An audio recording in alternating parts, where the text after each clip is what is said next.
Nešto manje od 4 godine prošlo je od našeg razgovora u Morakči, u jednoj drugoj produkciji, onako na gol liniji rukometnog gola smo, pa skoro sat vremena, jutro sam baš gledao, razgovarali o svim onim počecima Dragana Agžića i svim epskim rezultatima crnogorskog rukometa i samim tim i sporta.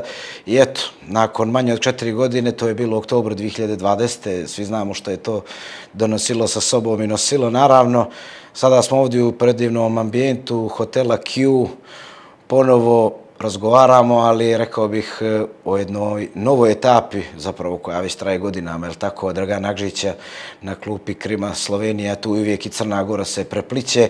No, prije svega, dobrodošao u ovaj razgovor i nadam se da će biti makar kao najprethodniji, je li tako? Hoće, sigurno. Hvala na pozivu.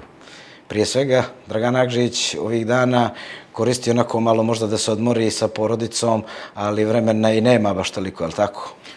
Pa ne, negdje sam to i želio da ovdje to bude radno, da budem na olimpijskim igrama 3. put.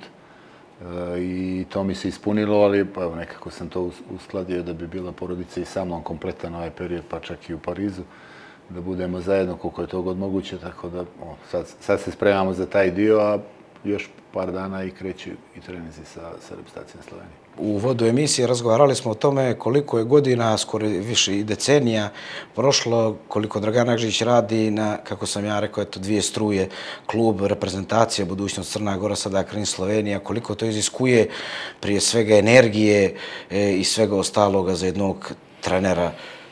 Pa vrlo je zahtjevno. Najzahtjevnije u suštini u sportu je biti i selektor i trener. Ja sam bio u jednom periodu samo selektor Slovenije kad sam prestao u budućnost i to je bilo ono, sve to lijepo, ali se ne može napraviti rezultat sa 4 okupljanja godišnje, sa, nemam pojma, 100 dana, nema kakvih 100 dana, nema ni 70-80 dana radnih, je nemoguće, posebno u ambijentu kakav je budućnosti, kakav je Krim ili kakav je Crna Gora i Slovenija, gdje je gro reprezentacije u jednom klubu, tako da je to bio neki preduslov i ja sam praktično to jedno takmičenje odradio samo kao selektor i nakon toga preuzeo i Krim i to je jedini način bio da napravim nešto slično kao sa Crnom Gorom što se tiče plasmana na olimpijski igra, da li će rezultat na samoj olimpijadi biti kao 12. u Londonu, to će pokazati ovo ljeto. Gotovo pa 24 sata u rukometu. Pa definitivno. Mislim, mene je to život. Ja uz moju porodicu i sinovi moji rastu uz to da je tata uz neki kompjuter i gleda nešto, tako da kad čovjek nešto voli, onda je u tome 100%. Gledam da budem i roditelj i trener podjednako, ajde kažem, uspješan. Vidjet ćemo kako će ovo za djecu, treba se čekati vrijeme da porastu ili izrastu u prave ljude, a ovaj rukometni dio je takav. Prosto ja ne znam drugačije. Meni da neko zatvori 200 dana u jedan prostor i da ništa drugo ne radi, nego ja mislim da bi se nakon toga još imalo nešto da mislim da bi trebalo još da uradim. Tako da, takav sam čovjek, ali negdje generalno, pošto to volim, me ispunjava. Ne zamara sigurno nešto kad čovjek voli, onda ga to ne zamara, nego ga puni, da kažemo, s druge strane, sa satisfakcije svaki dan raditi sa djevojkama i gledati kako rastu, tako da to je... Razgovarali smo u pripremi emisije da puno trenera je onako krenulo i probalo da radi tako na 2 strane, međutim, onako voditi klub tokom cijele sezone, pripreme i tako dalje, a onda dođe reprezentacija, potpuno jedna druga priča, pominjali smo naravno porodicu. Koliko u tim momentima onako izazovno za nekog kao što si ti da jednostavno zna da ide sad sa reprezentacijom, nema ništa ni od Crne Gore, ni od porodice, vjerovatno neki odmor koji svi mi negdje imamo onako godišnji, jel? Da, pa zahtjevno je, fenomenalno zahtjevno, ali je jedini način da se napravi rezultat, to sam već rekao, ali mislim jedna je, da kažem, svake 4 godine je to olimpijsko ljeto. Meni je nešto što sad često sam ljeti i na ovim seminarima, pa jedan kolega je izvukao, na primjer, da što se tiče bivše Jugoslavije ženskog rukometa od 88. na olimpijski igre od bivše Jugoslavije, znači 88. kad je bila Jugoslavija druga u Moskvi, mislim 84. prva u Los Angelesu sa našim sjajnim Ugošom i koji je već bio sad tu iz Zorica, ja mislim, Pavićević. Čuvena generacija, da. Iz te generacije su osvojile zlato. Samo Crna Gora ima 3 učešća, na primjer, i evo sada Slovenija i jednom Hrvatska, znači na 36 godina Evo, Bogu hvala, ja sam na 3 olimpijade od tih 5 bio, u ovu koja je bila u Tokiju sa Crnom Gorom, sam jednim dijelom učestvovao, ali nisam bio na samim igrama, tako da je to nešto fenomenalno s jedne strane, vrijedno nekog odricanja, ali mislim, u suštini stvarno i meni, bez obzira na, nisam želio ja da se odvajam od porodice, odbio sam fenomenalne ponude kad sam bio u Crnoj Gori i ovo smo željeli da budemo zajedno, pa se nije baš projektovalo, ali nekako nije toliko daleko i uspijevamo da budemo što više, praktično ovo ljeto ćemo biti sve do same olimpijade zajedno da bi nekako to nadomjestili, da bi i ovo bilo neko ljeto gdje ima normalnog odmora, da kažem, kao svi ljudi što imaju tokom ljeta, a već od sljedećeg ljeta je to 3 mjeseca, 2 mjeseca, kako kad i neki pripremni period kompletan mogu da budu sinovi sa mnom, tako da to nekako nadomještam. Pritisak, da li Dragan Akžić će više sebi nameće pritisak ili je to onako pritisak očekivanja prethodnih klubova, saveza i tako dalje? Pa više, ja na primjer vrlo teško, bio sam vrlo često u Ljubljani sa budućnosti Krima, jednu sjajnu saradnju 20 godina, nekako nas je Vinko Kandije povezao i taj turnir jedan u Ljubljani koji je godinama organizovan, tako da minimum 1 do 2 puta sam bio u zadnjih 10-15 godina u Ljubljani i negdje mi je to neki drugi grad ili Krim kao klub, neki drugi klub posle budućnosti koji sam ja želio voditi ili gdje sam želio živjeti sa porodicom, tako da taj prelazak mi je, mislim, bio prirodan i negdje me to uvuklo. Drugačije je malo kultura, isto također je to klub koji je kao budućnost ima, ne znam, jednu sezonu manje u Ligi šampiona u kontinuitetu od Krima. To su 2 kluba koji imaju tradiciju najveću u Ligi šampiona. I 2 titule. I 2 titule i jedan i drugi klub i tako ta 3. titula negdje u zraku i želja naravno kako ovdje, tako i u Ljubljani. Ali jeste malo možda drugačije kulturološki što se tiče tog pritiska samog ovdje, to malo jače naravno. Negdje i naravno i potreba u svojoj zemlji, u svom gradu da daš više, pa je onda možda i sam ja sebe stvorim. A gore sam išao s tom namjerom što se tiče reprezentacije, stvarno vidio sam taj potencijal, bio sam jako upoznan sa kvalitetom tog tima koji može da ima Slovenija i kako može to se razvije i to išlo i ide u najboljem mogućem smjeru. A što se tiče Krima, također je moj dolazak u suštini i od strane ljudi u Krimu projektovan da bih ja mogao vratiti Krim na Final Four ili na osvajanje Lige šampiona i ja vjerujem da će to sljedeća sezona, iako vrlo zahtjevna nakon olimpijade, 3 nedelje imamo do početka Lige šampiona, imamo puno novih igrača, bit će to vrlo zahtjevno, ali ja vjerujem da ovo iskustvo od 2 godine koje je mene trebalo da malo u novoj sredini klubski pronađem sebi ili pronađem put do ostvarenja nekog uspjeha, da će to biti u sljedeće 2 sezone, da ćemo Krim dići na najviši mogući nivo. I onda je to, a ne osjećam, ja uvijek imam veći pritisak od sebe nego od okruženja, jer i ne dozvoljavam previše da utiče bilo ko da je sa tog aspekta ne dozvoljavam ni pritisak na tim, da ima taj pritisak kako treba. Ja akumulirao sam i ovdje, akumuliram i gore, ali da imam ambiciju i želju i da postoji i tamo naravno ambicija da se ponovo Krim vrati kao i u budućnost na najviši nivo, to da i meni to negdje motivacija. U suštini ne bih ni išao iz Podgorice da nisam vidio da bi to moglo biti ostvareno u tom ambijentu. Krim, onako sezona, kako bismo ocijenili velika očekivanja, desio se taj Bukurešt u play-offu, jel tako, da ne govorimo da je konkurencija zaista strašna u Ligi šampiona za dame već godinama, je tako, eto, budućnost imala jednu onako košmarnu sezonu nakon koje je promijenila tim, ali pričat ćemo malo i o tome, prije svega Krim, onako, evidentan je projekat.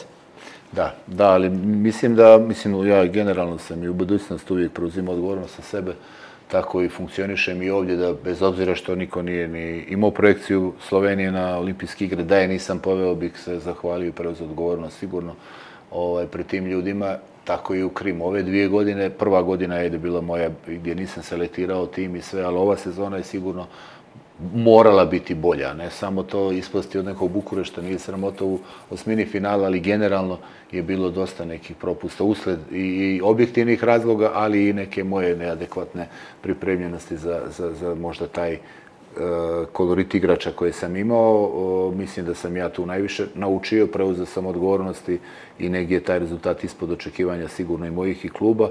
I vjerujem da će mi to pomoći. Uvijek se iz tih nekih poraza, bar sam ja uvijek, ili loših sezona ili loših rezultata najviše učio, tako da vjerujem da sam i sad našao neki način na koji može u tom ambijentu da se napravi vrhunski rezultat kroz sve ove, pod navodnicima, loše rezultate ili uspjehe, neuspjehe koji su bili u prethodne 2 godine sa Krimom. I onda na drugu stranu reprezentacija Slovenije, razgovarali smo o tome i o poziciju na kojoj je bila kada si je preuzeo olimpijske igre, prvi put u istoriji odlazi iz Slovenije, igraće u Parizu u jednoj zaista strašnoj grupi, ali prije toga taj kvalifikacioni turnir, igra sudbine, onako Slovenija, Crna Gora, svi smo mi doživjeli to na neki svoj način, međutim, jedan čovjek je bio tu potpuno poveznica svega toga. Kako izgledao taj dan ili ti dani prije utakmice, posebno Slovenije i Crne Gore, koja onako odlučivala je nakon svega što si uradio sa Lavicama, je li tako?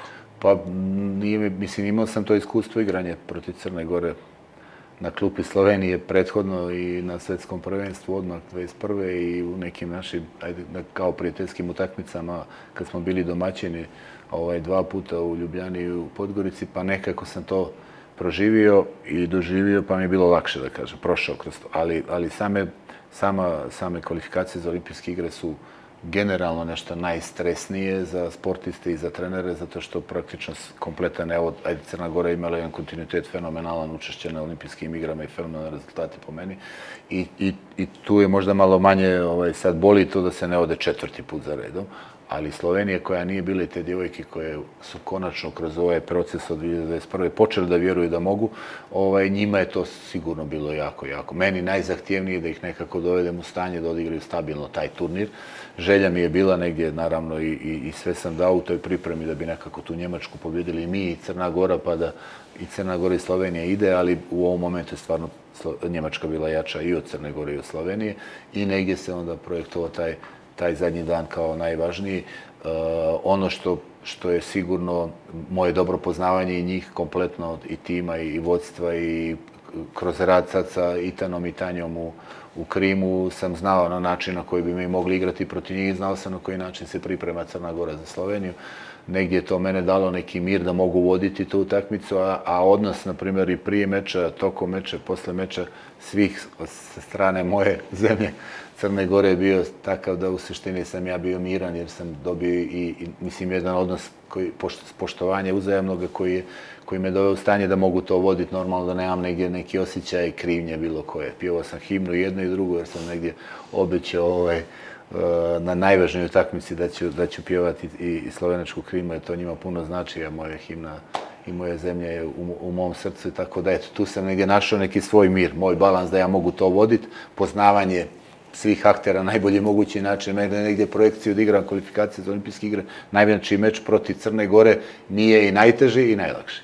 Najteži sa emocijama, jer bih najviše volio da se mi tamo u selu družimo i da smo obje reprezentacije i kompletan ovaj tim Crne Gore koji jako volim i poštujem, ali negdje kad to nije moglo biti, onda je mene u suštini, poznavajući sve mane i vrline svih igračica i taj neki odnos i ta nekompletnost Crne Gore puno pomogla Sloveniji, jer da je bilo Crna Gora u kompletnom sastavu bi bilo to nemjerljivo teže. Ovako su te djevojke dale svoj maksimum i Bojana, tako da tu ne može apsolutno niko imati neku zamjerku na odnos ili davanje reprezentacije Crne Gore, a s druge strane Slovenija ipak u ovom momentu imala jedan kvalitet više igrački, sigurno.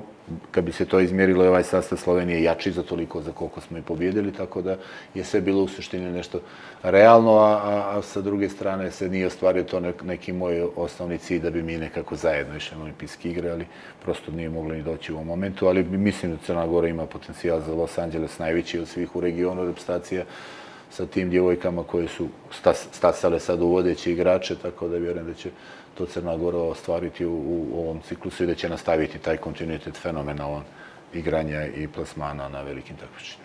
Da, nakon pobjede ambijent u Sloveniji, da li su bili svjesni uspjeha koji je ostvaren u ženskom rukometu reprezentativno? Pa tu se desio jedan veliki propust, ili mislim, na zapadu to sve malo drugačije funkcioniše nego kod nas, tako da prenos sa kvalifikacije za olimpijske igre nije preuzela nijedna televizija, što je bilo nevjerovatno.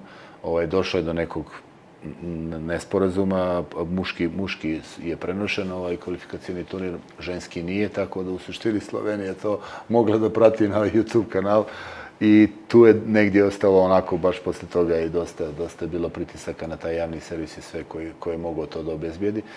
Ali je reakcija fenomenalna bila svih i doček čak i na aerodrom. Jer mislim, malo je to, što idemo malo južnije, sve taj temperament i navijanje na višem nivou, što idemo zapadnije, to sve mirnije i nekako oni to podnose na jedan svoj način, bez neke velike euforije, bez nekog temperamenta, ali je se osjetilo stvarno. Mislim, mene u suštini što je najvažnije bilo da te djevojke konačno osjete sebe, da su vrijedne, da su, jer mislim dame, djevojke vole tu pažnju i kad dožive negdje da su bitne, onda mogu da daju još više. Meni je stvarno srce puno bilo da se one tako se osjećale, a i doček i sve je jedna energija. I nakon kompletnog ovog perioda, pošto Slovenija je jedna sportska nacija, imao bezbroj osvajača medalja sa olimpijskih igara, sada će imati najbrojniju delegaciju, čak očekuju minimum 100 sportista na olimpijskim igrama, što je, mislim, inače zemlja do 2 miliona među 3-4 svetske sile u sportu. Tako da je negdje kod njih to jedino što je ženski kolektiv, pa prvi put ne samo rukometni, nego generalno, pa to daje nekog odjeka. Inače, oni tih olimpijaca imaju puno i medalja. Ja sam bio u tom njihovom centru, to je baš veliki broj za nas kad imamo ovu jednu, ali vrijednu je ogroman broj. Imaju široku lepezu sportova kojima se bave i samim tim stvarno vrhunskih rezultata, posebno individualnim sportovima. Ali evo, sad mi je drago, posebno da smo zajedno, muški i ženski, sa tim momcima, imamo odličnu saradnju sa stručnim štabom, sa Zormanom, baš jedno dobro smo se povezali i nekako sad je taj ženski rukomet prvi put došao da negdje uravni ili čak u nekim momentima možda malo ispred muškoga, pa je tu sad baš na pravi način jedan odnos i vjerujem da će to sve donijeti jedne dobre olimpijske igre. Ja mislim, sad ih jedva čekam da im to u novom ambijentu u Crnoj Gori. Mi uvijek imamo jednu mali taj olimpijski tim i povezanost, taj vaterpolo i rukometašica, a sad je to jedna široka, odbojkaši su se, ja mislim, već plasirali, košarkaši imaju šanse sa Dončićem, daj Bože, ili košarkaši Crne Gore, da se plasiraju uz vaterpoliste koje ću ja pratiti tamo i koje ekstremno cijenim to što radi vaterpolo sport u Crnoj Gori, na koji način on ostvari rezultate, taj kontinuitet učešća, kako to ne može niko da zbog broja zemalja ili ne znam ja čega, ti momci zavređuju maksimalnu pažnju i vođstvo i sami igrači, to je za svaku pohvalu i bit ću, mislim, njihov veliki navijač. Već sam gledao kako mogu koji meč Crne Gore vaterpolo uživo pratiti. Slovenija, slažem se, apsolutno, pored individualnih ekipnih sportovi, trenutno evo i u fudbalu, evropsko prvenstvo nakon 24 godine igraju, ali eto, nećemo se toga previše dirati, jer vidjet ćemo kada ćemo objaviti ovaj intervju, a već evropsko ide brzo. Ono što me posebno zanima, jutros kad sam se probudio, shvatio sam jednu stvar. Crna Gora je, evo, konkretno u ovom slučaju dala Sloveniji 2 rukometna stručnjaka. Jedan je 2017. donio istorijsku bronzu evropsku, u pitanju Veselin Vujović, sa kojim smo radili također razgovor. Sa druge strane, Dragan Agžić poveo Sloveniju na olimpijske igre, što je negdje jedan mali dio, jel tako, medalje, da sad ne ulazimo u rezultat. Crna Gora tako mala, mi uvijek imamo prostora da damo svoje najbolje stručnjake u okolini. Nekako smo, kako bih rekao, nesebični ili da ne bude možda brutalniji, ali kako gledate na to? Da li je to da li nas to krasi ili nam je to negdje mana da mi onako dajemo svoje ljude? Pa imamo sad u selektoru vaterpolo reprezentacije Vičević, Mirko isto naš i trener C9 Olimpije Zvezdan Mitrović. Moje generacije, jedan sjajan trener. Tako da, pa mislim, sa jedne strane znam da nekako može u javnosti da sad nije bio dovoljno dobar, pa je otišao, ne znam, evo i Vuja ili ja ili bilo ko. Nije to baš, ja mislim da je to plus, da ovo podneblje ima fenomenalne ljude i ne samo sportiste, nego i trenere. Nas je toliko malo da ako nas ima dvojica negdje da nešto radimo na vrhunskom nivou je fenomenalno i ne bih ja to doživljavao s tog aspekta da sebičnost ili nesebičnost ili nismo bili dovoljno dobri ili jesmo. Vujo ima svoj put u karijeri kao igrač i kao vrhunski trener, ja imam svoj, evo, Bogu hvala, ja sam zahvalan Ja sam svako večer u Crnoj Gori, od kad sam postao trener 99. dok sam završio 2020. godine, bio ekstremno zahvalan sam ja u svome gradu, u svojoj Crnoj Gori da mogu da ostvarim neke svoje sportske trenerske snove. To je raritet i trajalo je, Bogu hvala, i stvarno je trajalo možda i dobrim dijelom toliko dugo i zato što sam bio jako, jako zahvalan i posvećen da trajem a negdje je to i prirodno da evo sad su, ne znam, i 2 Slovenca su treneri košarkaški u Crnoj Gori, tako da negdje je to prirodno da posebno treneri mogu da minjaju sredinu i da ostvaraju rezultate u raznim sredinama, a ta neka povezanost je stvarno vrlo, ajde, po meni prirodna između Slovenije i Crne Gore generalno i privredno i svakako. To je uvijek neka, mi nemamo nekih kritičnih tačaka, sem dobro poštovanja imamo nekako generalno i ja to vidim u svakom pogledu. I ranije kad sam dolazio u Sloveniji i sad i negdje to još uvijek najbolje štima po meni kod ovih trenerskih, kao što je Vuja to preuzeo i napravio odmah jedan boom, ili ja vjerujem i sada će Zvezda napraviti jedan uspjeh u CDVita, koliko je to god moguće, jer to je baš ovako sad vrlo zahtjevno, jer je tu, ajde da kažem, neki budžeti su ograničeni i sve, ali u svakom slučaju staviti neki trag i vjerujem i u vaterpolici dići u Sloveniji i da ću ja uspjeti i sa Krimom napraviti neki rezultat. Ali ne treba to gledati po mene u smislu da mi nismo, ne znam, dovoljno bili cijenjeni u svoje zemlje pa smo išli dalje. To ja ne bih tako gledao uopšte stvarno, jer to je vrlo nezahvalno da bi mi sad, evo sad imali Ideo i Radonjić i sad ja bih mogao to nekako, imamo tu jednu fenomenalnu generaciju, nas trica smo 69. 70. 2 košarkaška trenera i ja pa ih nekako odvajam i posebno volim, ali mali je ambijent da bi mi sad svi non stop bili tu i stalno stvarali neki vrhunski. Ima i jedno pravilo, posebno možda u ženskom kolektivu, jer to dođe do zasjećenja.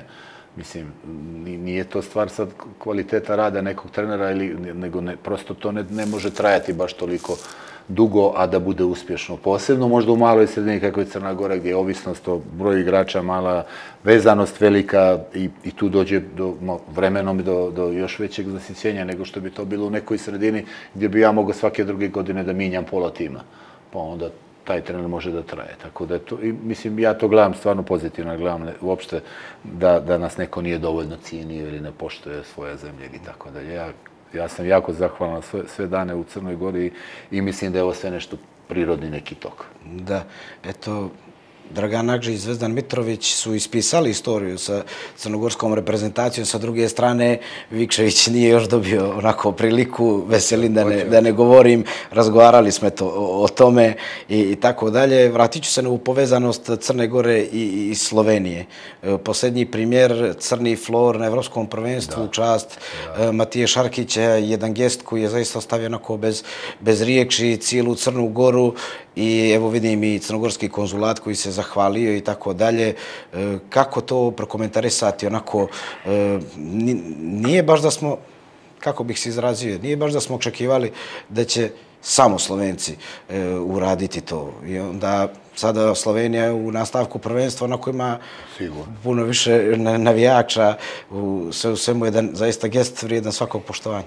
Pa to govori upravo, ja taj osjećaj imam u sve ove godina koliko putujem u Sloveniju, koliko sarađujem sa ljudima iz Slovenije, imao sam i sreću da sarađujem i da imam kolege u Crnoj Gori iz Slovenije i Toneta Teselje i Marka Mraka i sad ta neka vezanost, ali generalno evo, to je samo dokaz. Ja, na primjer, to je, evo, zašto ne bi još neka druga, zašto nije neko, nego baš reprezentacija fudbalska Slovenija, a znamo da je fudbal druga sporedna stvar, najvažnija i vrlo značajan uticaj na sve, na društvena dešavanja, na politiku, na sve, ili sve se to manifestuje preko fudbala. Tako da, eto, to govori o toj nekoj našoj pozitivnoj povezanosti i poštovanju nekom međusobnom koje ja stvarno sam osjećao kompletno u svojoj trenerskoj karijeri i sada to mogu još i malo bliže da kako komuniciram i naravno kroz sport i sa privrednicima i sa nekim svim ljudima koji rade u Crnoj Gori. Svi su oni jako, jako zadovoljni i ispunjeni ovdje i odnosom kakav smo mi kao domaćini imali prema njima ili mi kakav imamo gore u Sloveniji. Tako da je to je reakcija koja je sigurno proizvodi negdje toga odnosa i tog nekog poštovanja međusobnog ljudi koji žive u Sloveniji i ljudi u Crnoj Gori. Jer to mogu još neko da isprati, a nije, znači da ipak je tu, postoji jedan čisti pravi odnos poštovanja. imamo i onu igru sudbine, evropsku bronzu u Ljubljani protiv Francuske, je li tako? Da, i moj osjećaj, ja nekako imam jednu, te Stožice su ta centralna dvorana u Ljubljani od, ne znam, 10-12 hiljada gledalaca, možda i čak više, i nekako mi je želja otkad dolazim u te Stožice da je napunim na nekoj rukometnoj utakmici, da sam ja na terenu ili Krima ili reprezentacije Slovenije i taj osjećaj gledati Crnu Goru u toj i polufinalu, ali posebno u utakmici protiv Francuske i ta naša pjesma i sve mene bilo tako srce puno. I eto, povezala se i tu sudbina da se to ostvari baš u Ljubljani i taj, po meni, stvarno jedan fenomenalan uspjeh, jer apsolutno ravan zlatu s evropskog ili, ajde, na olimpijadu da ne diramo posebno kao nešto što je najviši mogući nivo, ali stvarno fenomenalno izgaranje, fenomenalan rezultat i fenomenalan ambijent koji je bio u Stožicama na toj utakmici. Crna Gora danas, eto, govorili smo olimpijske igre pauziraće ovog puta, međutim, plasirala se na evropsko prvenstvo. Bile su to izuzetno teške kvalifikacije, svaka utakmica je bila zaista tijesna, međutim, uspjele su, čak mi se čini možda na kraju da su možda i fizički platile taj napor, posebno neki igračici budućnosti i tako dalje, dotaći ćemo se i budućnosti, ali eto, Crna Gora onako i u ženskom i u muškom rukometu jedan trenutno put koji možda onako, kako bih rekao, nije utaban kao što je bio prije, nekako je sav pun nekih neravnina, nejasnoća. Eto, još uvijek čekamo i selektoru u muškoj reprezentaciji. Kako to sve izgleda onako iz Ljubljane? Pa meni, na primjer, ja sam bio sad, redovan sam učesnik seminara centralnog trenerskog u Hrvatskoj već. Mislim, jako sam, otkad sam trener, učio, inače tamo, po meni je taj seminar najbolji u Evropi, najbolji sigurno u bivšoj Jugoslaviji i povezao se sa tim ljudima i redovno sam tamo. I sada sam bio u Poreču negdje sredinom maja i ono što mene imponuje je bila zainteresovanost svih tih vrhunskih trenera hrvatskih i za poziciju jednu i za poziciju drugu, što govori puno o kvalitetu reprezentacije muške i ženske Crne Gore. To je ono mene kao nekom kome je naravno Crna Gora domovina i sve. Meni je to drago, znači da ti ljudi vide i poseban vrhunski trener. Hrvatska ima vrhunski trener. Ne, sad ja ne predvidim ko će biti selektor što se tiče mene. To je jedna slatka muka Petrova i ljudi oko njega, ali u svakom slučaju to mi je mene kao nekom ko je iz ovog ambijenta mi je drago da ljudi sebe, da žele da dođu vrhunski treneri i da vode naš rukomet. To je znači da je kvalitetan, da postoji potencijal, da ne vjeruje u to. Jedan segment, a drugo, uvijek bude uspona i padova. Nije to jednostavno u sportu, nije to posebno jednostavno u maloj sredini, u malom izboru igrača koji ima i muška i ženska reprezentacija Crne Gore ili budućnosti i ovaj segment koji je u muškom rukometu podijeljen u više klubova ili po Evropi gdje igraju.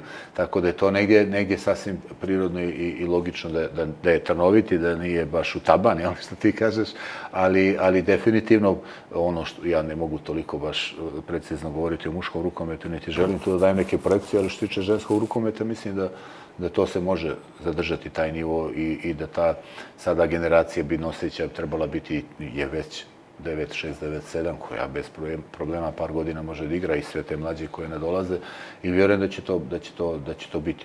Mislim, učešće na olimpijskim igrama je stvarno nekako kod nas, pošto je to trebala biti četvrta, pa je nije to jednostavno. Njemačka sad prvi put posle ne znam koliko godina ogroman novac ulažu ili ta Mađarska se bori da sa velikim ulaganjima da ode na olimpijske igre ili, mislim, stvar u regionu, evo sad je samo Slovenija, prije je bila samo Crna Gora, tako da mislim da postoji. Normalno je da ima uspona i padova, ali vjerujem u taj projekat da će to nastaviti da grade na najbolji mogući način, da će već iduće godine budućnost biti konkurentna u Ligi šampiona i onda to samim tim otvara mogućnosti. Ova dva sad takmičenja nisu izborna za olimpijske igre u Los Angelesu, evropsko prvenstvo i svetsko prvenstvo, ima prostora da se tu izgradi jedan dobar tim i da to na tom svetskom i evropskom koje dolaze nakon toga izbornom za Los Angeles bude na nivou i da Crna Gora, mislim, u regionu, kad pogledam malo realno, znam šta me čeka u Sloveniji nakon olimpijskih igara ili u Hrvatskoj šta je nakon olimpijskih igara sad u novom olimpijskom ciklusu ili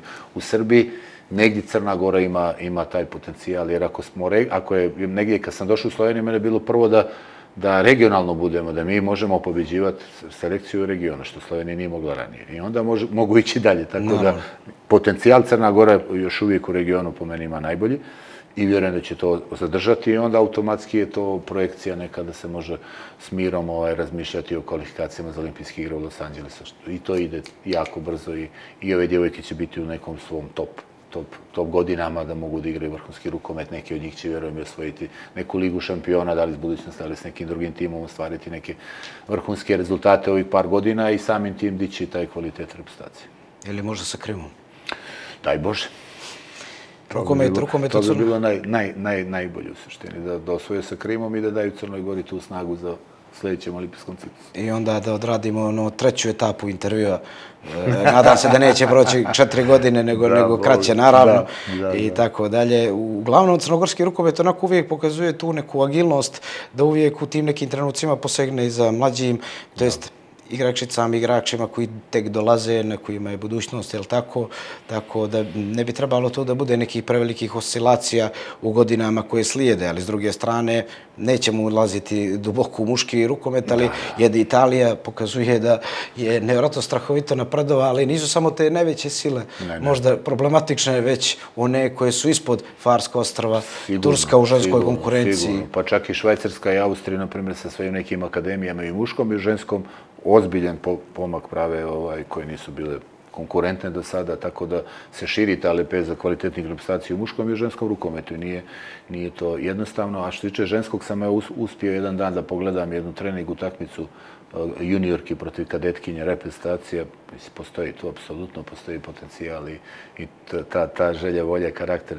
Ja uvijek volim kad sam u Crnoj Gori da pogledam te naše djevojčice, te naše snage nove i ja stvarno ne brinem za budućnost ženskog dila, to što znam i pratim, a vjerujem da je tako i u muškom, tako da vjerujem da će to biti sve i u narednom periodu na nivou, da ta tradicija, želja, kvalitet i jedan sistem rada postoji i da će to iznjedriti nove zlatne lavice.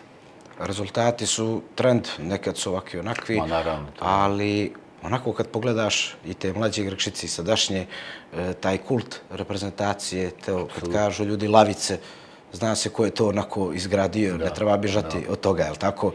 Kakav je osjećaj kad se to i nakon toliko godina, sad već ulazimo i decenija, vidi, osjeti onako?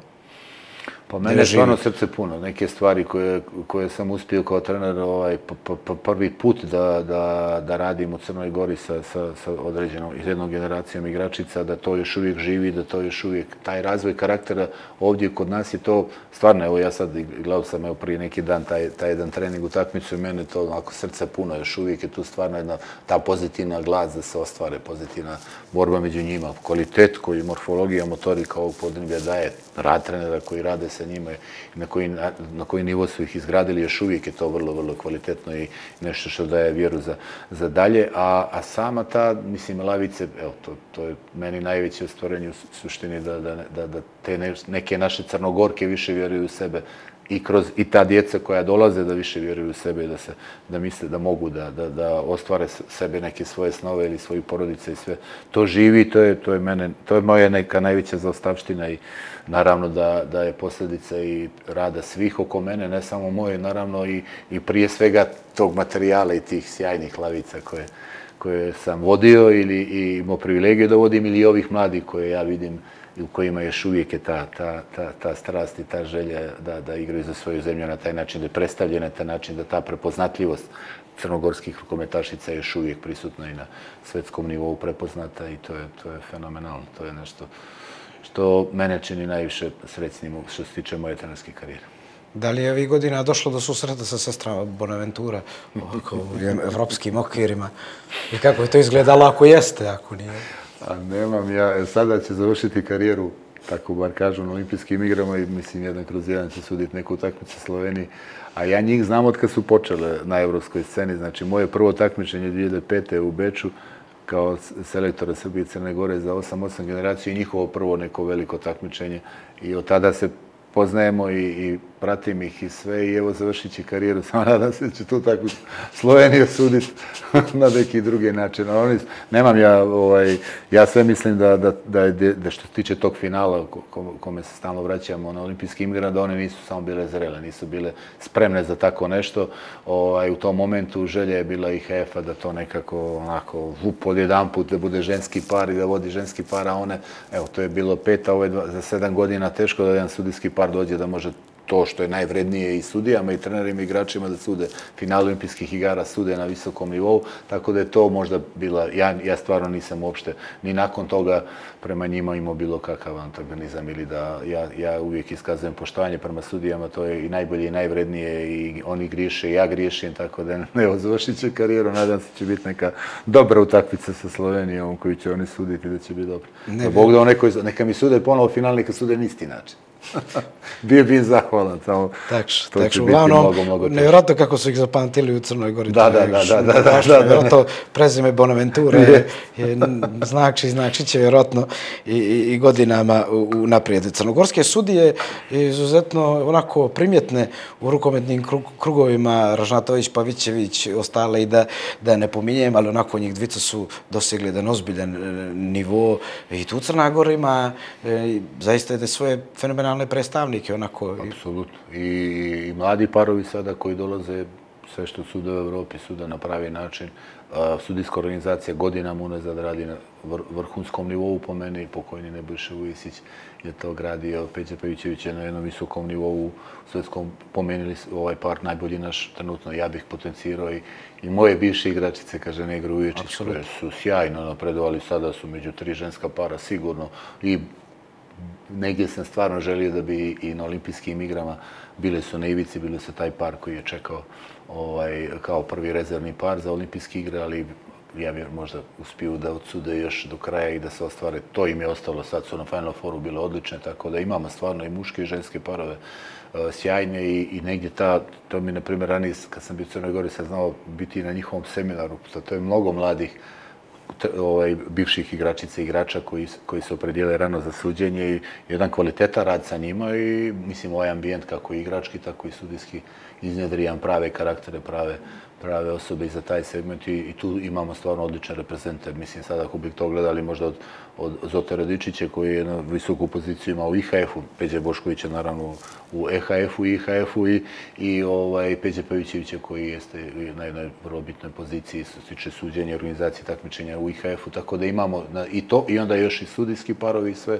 Rukomet stvarno ima jednu fenomenalnu poziciju s obzirom na broj stanovnika, broj igrača aktivnih u svim strukturama i IHF-a i EHF-a i vjerujem da će to tako nastaviti i da ćemo imati još tu, jer mislim tu je jako bitno i tu poziciju koju je zauzeo Peđa Bošković je fenomenalno bitna za crnogorski rukomet i ženski i muški i pokazalo se to i to je negdje potvrda tog kvalitetnog rada generalno i potvrda tog menadžerisanja fenomenalnog sportskog kako on ima i koliko je to pomoglo stvarno naravno na ovom putu ostvarenja rezultata Crne Gore. Tako da je bitno imati i vrhunske parove sudijske i vrhunske sportske radnike u EHF-u i IHF-u i vjerujem da, mislim, tu rukomet je stvarno što se tiče Crne Gore dobro reprezentovan u svakom pogledu. Jedno pitanje, dogodilo se dakle u tom prethodnom pomenutom intervjuu 2020. Ponovit ću ga i sad. Da li Dragan Jakšić razmišlja o muškom rukometu ili je ženski rukomet, da li je to? Pa ja nešto sam... Razlika je evidentna, naravno, ali... Da. U tom nekom periodu kad nisam bio trener budućnosti sam imao i razgovora i nekih otvorenih ponuda u nekih izuzetno bitnih klubova da bih to prešao u muški rukomet, ali nešto nisam još uvijek. Ne znam, ovo je valjda moja neka ljubav, valjda moja misija, tako da nemam ja nikakav strah da bi mi čak svim sa kojima razgovaram, koji su radili u ženskom i muškom, kažu da je to donekle jednostavnije, teže ostvariti rezultat, jednostavnije raditi sa momcima nego sa djevojkama, ali valjda ja uvijek tražim taj neki kompleksniji put, tako da me to još uvijek drži za ženski rukomet, ali negdje, mislim, bi možda negdje na kraju karijere probao da i to, da dam sebe i u tom segmentu, da im kako je, da osjetim i tu draž, jer je to sigurno, mislim, isti je sport, ali vrlo drugačije, mislim, psihologija, mentalitet, način rada, sam trenažni proces, sve to drugačije u muškom i ženskom rukometu. Iako kad pogledamo vrhunski rukomet, muški i ženski, negdje vidi se neka sličnost, ali je vrlo, mislim, ajde da kažemo možda dva sporta različita generalno na vrhunskom nivou, ali negdje me vuče, ali u ovom momentu sad nemam, malo kako sam sad prešao ponovo u ovaj projekat Krima, više nisam se time nisam se ni okrenuo. A bilo je i nekih izazovnih momenata, ali negdje nisam ja htio bez porodice da idem i onda tu nisam išao dalje u te razgovore oko muškog rukometa. Ako mene neko pita, to bi bila stvarno filmska priča, eto da Dragan Nagžić jednog dana preuzme mušku reprezentaciju Crne Gore, pa ko zna i jedna dvorana da se onda napravi u tvoje ime, ali eto, sve je moguće, nećemo prejudicirati ništa. Ušli smo u finiš razgovora. Slovenci, Luka Dončić, pratimo ga i ovdje, naravno i oni tamo, Dallas stigao do finala, Boston je bio bolji, kako gledaju na sve to, kako se generalno kotiraju ti njihovi sportisti, da li može neko s njim onako da se mjeri u toj popularnosti ili jednostavno on onako nedodirljiv? Pa on, ja mislim da ne može, stvarno, čak ni na širem području. Znam da te Stožice, kad god igra to Slovenije, to je rasprodat u sat vremena. Sad će biti Goran Dragić nešto krajem ljeta pravi neki spektakl svoj. To je već rasprodato, ja mislim, isto tako u jedan dan. Tako da stvarno, mislim, i reprezentuje region po meni na vrhunski način. On jeste i ta kombinacija, nije čisti Slovenac, tako da je to fenomenalno i za sport slovenački i generalno za region. Jer to što rade oni i Jokić, to je nešto što je vanvremensko i ne ruši sve neke njihove standarde američke i kako isto funkcioniše NBA ligi, tako da je stvarno izuzetno. Oni to malo sve drugačije u suštini nose, malo jesu bliži zapadu, pa tu nema neke euforije, čak ni kad se on pojavi nema neke velike euforije, kako bi bilo, ne znam, možda kod nas ili još južnije ili generalno, ne znam, Grci, Turci, kako to već ide, gdje je to, ili rukomet, na primjer u Rumuniji ili u Mađarskoj, to je nevjerovatno kakva je to popularnost, ali puno, na primjer, ono što je mene, ja volim jako da se djeca bave sportom i da su na poligonima djeca kao mi nekad, to je redovno sada, ćete vidjeti, svaki poligon u Ljubljani neko igra košarke. Svaki poligon, neko tamo izigrava, neku 7-7 je na leđima i zamišljaš što je najvrednije u suštini, što možemo dobiti od nekog idola. Jer jako su bitni, jako je bitno da je zdrava nacija, Slovenija se time jako bavi, veliki novac ulažu u taj rekreativni sport i generalno su orijentisani i svi su vrlo fizički aktivni, da kažem, ili da potenciraju taj neki način zdravi ishrane i života, a s druge strane takvi idoli doprinose da se afirmiše, da što više bude u sportu samom djece i to je vidno u košarci posebno, mada i odbojkaška reprezentacija njima pravi vrhunske rezultate, tako da i odbojka napuni te Stožice, na primjer sad je i ženski rukomet i muški rukomet, onako koji ima najveću tradiciju, muški rukomet generalno od sportova, to je sve afirmativno, ali Dončić je naravno nedodirljiv, apsolutno u svakom pogledu i nose to oni nekako na svoj način, ali da daje uticaj i da je, mislim, mega zvijezda, to je sigurno. Luka Dončić je sa Slovenijom osvojio titulu šampiona Evrope sa Realom, ali Dragan Nagžić, eto za one mlađe koji nas budu gledali ili možda prestarije, osvajač jedine olimpijske medalje od obnove nezavisnosti Crne Gore, evropska titula, potom 2 titule sa budućnošću. Onako kad prođu godine, postoji li neka anegdota, onako neko sjećanje, neki trenutak koji je ostao u pamćenju? Ja ću samo sad pomenuti, pošto kako ono brajaš, i zbog mlađih generacija, možda posebno, ja imam privilegiju da predajem na UDG kod profesora Vukotića.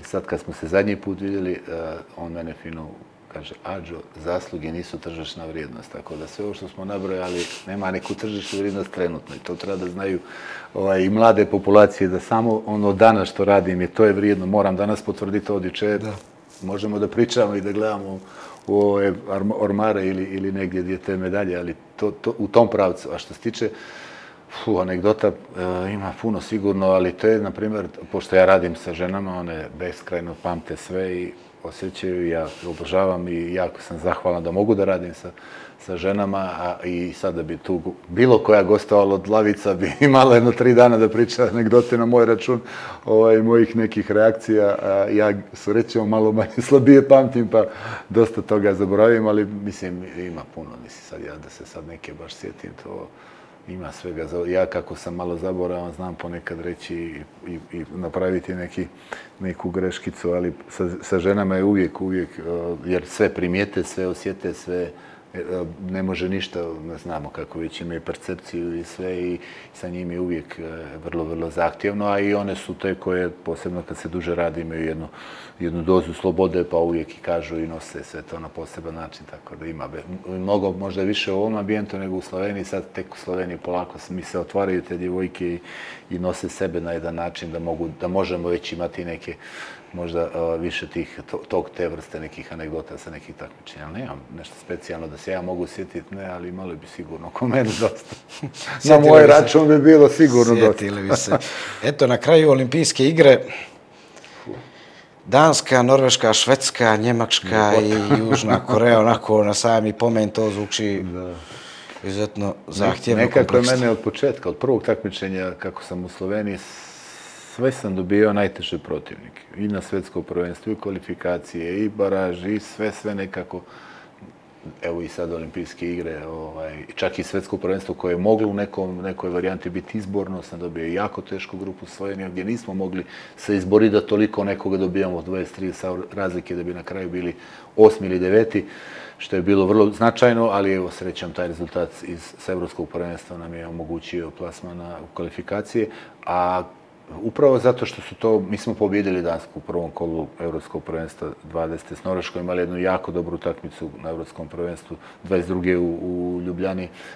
Od Švedske ubjedljivo izgubili, od Njemačke sad izgubili, a vjerujem da možemo bolje. Prvi put smo igrali, kad sam ja selektor sa Njemačkom, čak i s Crnom Gorom, nisam od 12. godine igrao sa Njemačkom, tako da taj tik s njima nisam imao. Sad vjerujem da imamo način, da ih pobjedimo i ta Koreja koja je sa jednim švedskim selektorom i sa ovom igračicom iz Đera koja je dominantna, pobjedljiva.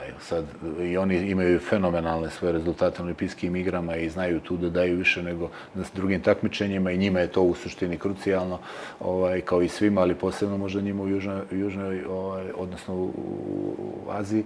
Tako da vjerujem da možemo mi tu nekako i doći do nekog četvrtfinala, negdje daj Bože se ponovi ta 12. gdje smo mi isto prvi put učestvovali, pa bili 4. u grupi, pa igrali sa Francuskom koja je bila prva, pa napravili to čudo i izbacili ih u Londonu. Negdje vjerujem, djevojke vjeruju po prvi put, što je posebno značajno da vjeruju u sebe i radimo na taj, upravo zbog te grupe koju smo dobili 2 dana posle Ulma, sam ja išao u projekciju kasnog, mi najposljednji krećemo zajedno, da bi uspjeli nešto što je svesno i djevojke su to mene samo nekim anketama iznijele da ta neka aerobna izdržljivost, to da mogu da trče toliko sa tim Skandinavkama, da je to neka naš minus, a za to je potrebno vrijeme. I sad sam ja to na neki način uspio kod većine njih koji su u Krimu, da je to praktično od 17. aprila se one spreme za olimpijske igre, spreme te malo, da kažemo, rezerve da povećaju i te neke stvari radimo u tom pravcu. Bogu hvala, sve su sad zdrave, vjerujem da ćemo se zdravije okupiti 1. jula i ući protiv tih. Sigurno da nismo favoriti u grupi, ali ja nekako vjerujem da možemo, jer nekako su se sada oslobodile i mogu dati svoj neki maksimum. Koliko će to biti, vidjet ćemo. Ali do sada je to uvijek bila možda negdje, same su sebi imali neku kočnicu, sad smo to opustili do kraja. Potencijal tim ima, kvalitet ima, moramo biti svi na svom maksimumu, ja i zajedno sa njima i vjerujem da to može biti jedno dobro takmičenje. Koji je to nivo, vidjet ćemo, ali sad jeste neki novi cilj, neki novi snovi su tu. U ovom momentu podjednako nam je daleko to finale koji u Francuskoj, tako da vidjet ćemo kako koji dan i kako krenu takmice. Ono što je sigurno vetar u leđa, dolazići iz Crne Gore, gdje siguran sam da ćemo svi onako zdušno navijati za tebe prije svega i za reprezentaciju Slovenije. Zato je to na kraju razgovora. Ti zaista želim najiskreniju moguću sreću, da vas obiđu prije svega povrede i da budete trn u oku i Njemicama i svim ostalima i da se čuvate te Koreje nekad. U prošlosti uvijek mi ostane Koreja, posebno u prvom kolu kad igraju sa nekim i u muškoj i u ženskoj, to uvijek računaju se bodovi, a na kraju to jedva nekako. A igramo još dvije utakmice u 9 ujutro, tako da i to malo, a i to baš protiv skandinavskih reprezentacija koje mogu i u 6 da igraju utakmice, mislim, Bog ih je tako nekako obdario da su fizički aktivni uvijek, ali ja vjerujem da će biti pozitivno. I Krim, naravno, taj projekat ide, siguran sam da se nećeš zaustaviti kako god da bude, pa jednog dana ta treća titula da se slavi u Ljubljani. Da, Bog da. Hvala. Hvala još jednom na razgovoru za Lob Sport. Ako neko sumnja, to je bio Dragan Agžić, što drugo da kažem, onako sportska ljudska inspiracija i još jednom hvala što izdvojio vrijeme za Lob Sport. Ostanite uz nas, prijatno.